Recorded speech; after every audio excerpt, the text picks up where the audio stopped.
Hi.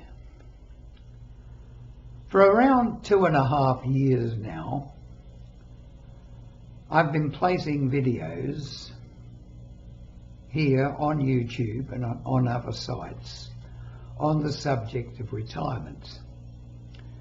And sometimes I think to myself, okay, I must be repeating myself. How much can a person know about retirement?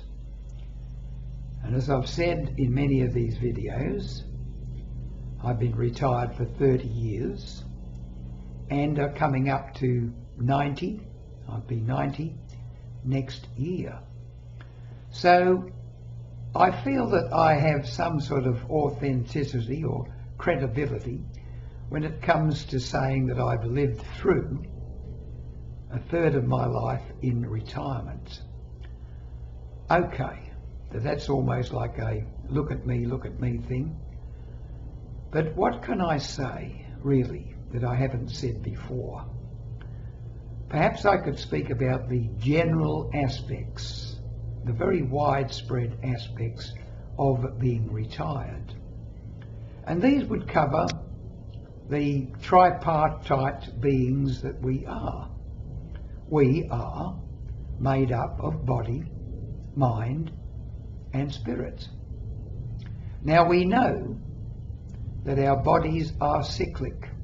They come into being, they rise and they fall like a cycle.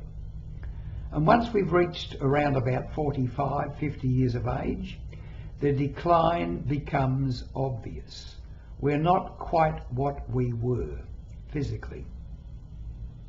And gradually, things will happen. We will lose muscle mass, no matter how hard we try at the gym to retain it. We will lose perhaps bone density if we don't keep our bones strong. Our eyesight won't be as good as it used to be, and maybe our hearing too.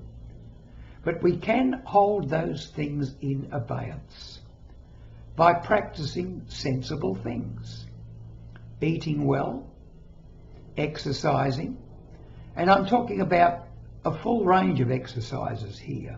Weight-bearing exercises to keep our bones and muscles strong as long as practicable. And of course, aerobics of some kind, perhaps walking briskly, or maybe on the treadmill at the gym. So there's aerobic side of it, there's the muscle mass side of it, but there's also flexibility. We need to keep our spines flexible, our joints flexible. And these can be done by, of course, pursuing yoga, or Pilates as they call it. I've been into all three of these for most of my life, and I think that's one of the reasons my body is still pretty fit at this age. When your eyesight starts to go and you need to get glasses, obviously you get them. But then again, you might have to have that eye operation done, where of course the eyesight is reached to the stage where you've got to go and see a specialist. And do that. Never neglect the medical advice. On the other hand, I will say this. If someone tells you something, if you go to a doctor and the doctor says that something's wrong with you, a particular thing, always get a second opinion. I mean that. Get a second opinion. I can recall one day when my elder boy was about 12 years of age.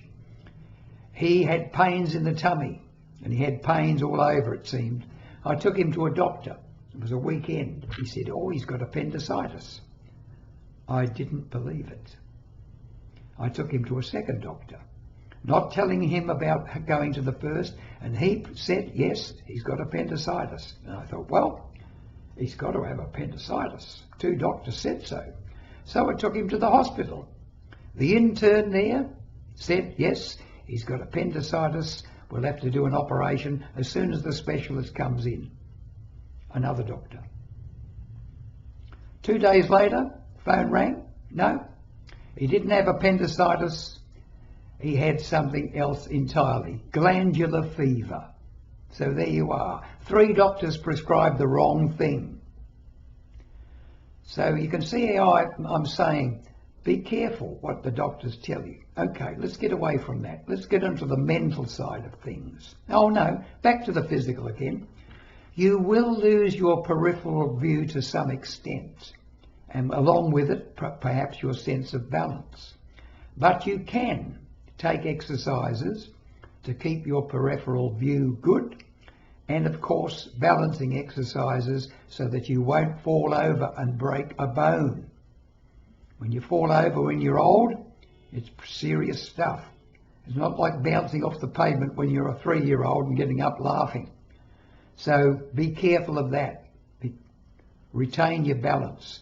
Do exercises to retain that. On the mental side of it, keep fresh, lifelong learning. Have some sort of passion which keeps you so focused that you're forever learning things, keeping your mind sharp. Don't just fill in time doing crossword puzzles and things and think that's going to be enough. It's not. You need motivation to keep you going, which brings us to the third aspect, the spiritual side of your being. Now, I'm not talking about religion here. I'm talking about your own life philosophy.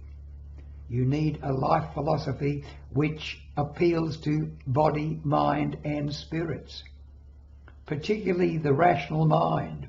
Does it ring true for you?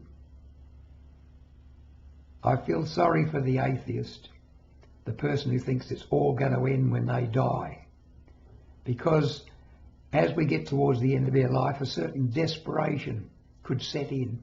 What's it all about? What's it all about?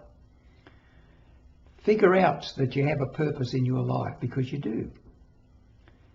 Whatever it might be, it's the main thing that's going to keep you going. It really is. Your purpose for being, your purpose for remaining alive on planet Earth. Very important. So to get back, body, mind and spirit, look after all three. There are many aspects you can do to look after your body. Same with your mental abilities, and same with your spiritual beliefs, whatever they might be. Pursue them all, and in balance. Not too much focus on one and neglecting the others. All three aspects of our being is important. Look after them all, and then you will live, I would say, a long and happy, purposeful, meaningful life, right to the end of your days.